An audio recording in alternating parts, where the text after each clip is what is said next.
Welcome to the Citadel.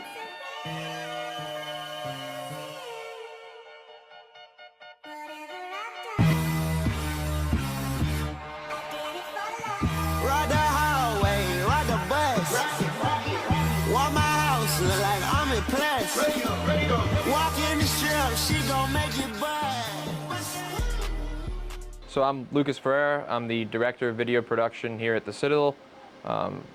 Basically, I manage every ESPN Plus production that the Citadel puts on, and then additionally I coordinate with marketing for any video board and camera needs that they have, and then I also work with football video a little bit as well in terms of coordination. So the general overview of all those productions is staffing the productions, engineering and setting up equipment for those productions, and then producing, directing, and technically directing each event. Gavin, we're out in 10, 9, 8, 7, 6, 5, 4, 3, 2, 1. Hold that shot, and we're clear, fade and black. And then mainly for what we have here, there's a number of ways to work it out. So you have each camera on the middle row. The bottom row is how you preview certain shots. So it'll react up there with whatever's in red will be considered live, whatever's in green will be in preview. And then up there I also have the graphics channel and what's being previewed in graphics, so I can verify things before they go live. And you can just kind of key it in here. It cuts on and off, which is just this particular graphic.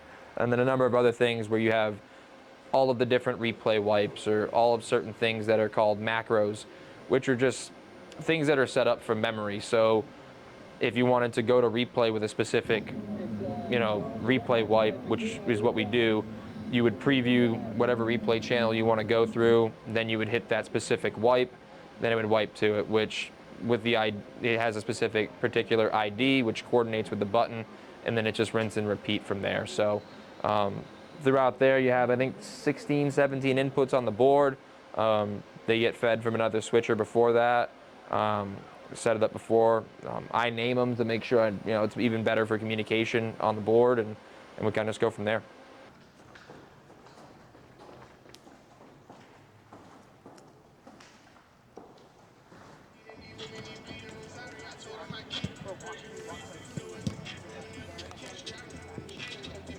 For football, it's, we get a ton of cameras, and each of them having, a particular job to capture the game. It goes from, you have a number of cameras up high that are capturing the game from a game perspective, where all 11 offensive players are in frame, to tight angles that show more of what you'll see more from the replay. And then 3, 4, and 5, or at times, if we don't have the third high camera, 4, 5, and 6 are your on-field cameras, so your low end zone camera, which is a unique replay angle, and then the sideline cameras, which are really unique angles for huddle shots, reaction shots, sideline hits, and post-game interviews, and things of that nature, where they really are unique because you're not able to capture what they capture. So you're going to get certain elements from certain cameras and reactions, and the more unique shots to tell the story really come from those sideline cameras from 4, 5, and 6, or 3, 4, and 5, depending on how we're staffing that day. And really, you can capture an entire event with just camera work, and you can tell an entire story with no graphics and no replays and just camera work pretty well. All those are like really additions on top of that. Without cameras rolling, you don't have an event. Can you hear me? What's up? Can you hear me? Cool. So next time out in between quarters, we have a track recognition, and they only have one ring because only one of them came in already, but they're going to have it for the live shot. So if you want to take a close-up of the ring at some point during the recognition, go for it. Copy that. United States Army Reserve. Ladies and gentlemen. What does the graphics person do? Graphics is mainly for here, running expression, which a lot of it is, there's ways to link the clock and score, but beyond that, a lot of the data is linked through what's called a data link, and that populates in all of those graphics. So there's specific graphics that we'll script in, such as series history, or the identifying the coach, or the score bug, down and distance, and things of that nature that they'll adjust, but also whatever they might come up with. So they might have to edit manually the halftime stats, or there might be a comparison between two players that they build. Things of that nature, how they what they have to work through, and that might be through research that they do on their own, or it might be something that I've preloaded in there, or it might be stuff that's already linked via live stats, which goes to the data link, which is the SIDs that input their statistics that you can find online during a game. They might be they're going Wildcat. Ready, 2, taking 2. Wildcat again. Ready, 1, taking 1. Touchdown earlier in the half. Nana Otzi. Yep, there you go, Tyler. You're good, you're good. Big play. Definitely something to look at if you're trying to make some money and get into the broadcast industry. And it's fun. You get to be creative. I'm making a graphic about mascots. Come on.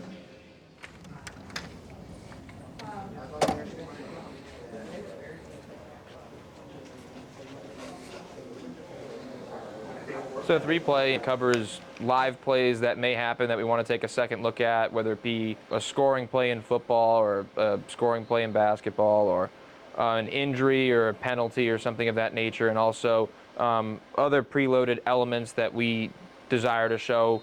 So there's pre-cut, pre-tape footage that we'll do of either interviews or highlights or certain ways to ID head coaches and things of that nature. And then also whenever we shoot our open and we pre-record it, Replay is responsible for grabbing that as well. And then during play, it varies from sport to sport. For football specifically, you'll see the quarterback clap their hands with the snap of the ball. They'll set an in, and then at the end of the play, they'll set an out after celebration and things of that nature, and that creates the clip as long as you hit the record button on there. And then it's just you pull from each input. So you'll have 4 inputs, which vary. For lead replay, it's normally the 2 high and tight cameras and then the 2 sideline cameras. And then for the secondary replay, it's typically the high end zone, low end zone, and then 2 of the high and tight cameras, which can flip duties and things of that nature. But mainly it's setting an in at the snap and then an out at the end of each play for the most part. And then from there, it's building packages, which you can adjust the in point, the out point, and then whether it's a fade or a hard cut from there.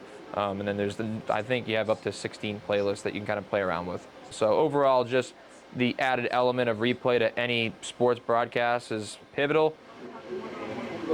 Yeah. Yeah, if you could just build one, just so we have stuff to float and say, hey, senior day here. I got you, brother man. None of this would really be possible without the people. I think the biggest thing that I've always said since I've gotten here is that our strength is in people. We don't have the shiniest equipment, but we have some of the brightest and most committed people around. And from a day-to-day, that's what makes showing up at least somewhat tolerable at times. There's a lot of things that I think that can go wrong and do go wrong. Murphy's Law does exist, but the strength and the power of the people that we have and the talented people that I get to work with is a constant blessing, and I really couldn't, from a day-to-day perspective, even feel that this was worth it without the people that I get to work with day in, day out. Ooh, ooh, ooh, kill, kill, ooh, ooh, ooh. Go ahead. Where are you going? Where are you going? I'm going right now. What? Yeah, do it.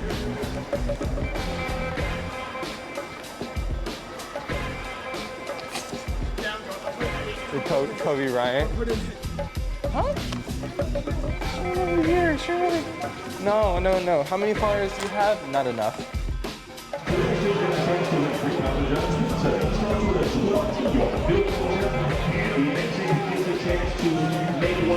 Your